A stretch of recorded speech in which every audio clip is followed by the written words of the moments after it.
Hey, what's up guys? In this video, I'm going to show you how to adjust your touchscreen selection noise on a Honda Odyssey. So you want to turn your car on or turn it on to accessory mode, which is when you just push the start button twice without putting your foot on the brake. And so we're here on the home screen, and you can see when I touch the settings button, you'll hear a noise of my selection.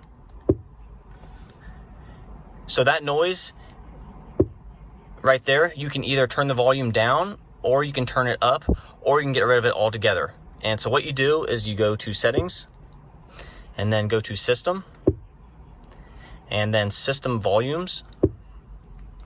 And from here, you can make it really high or really low. And if you put it on the first one here, then there's gonna be no volume at all. And so hit save, and we're gonna go back again. And now when I touch the buttons, it's just going to be no sound at all.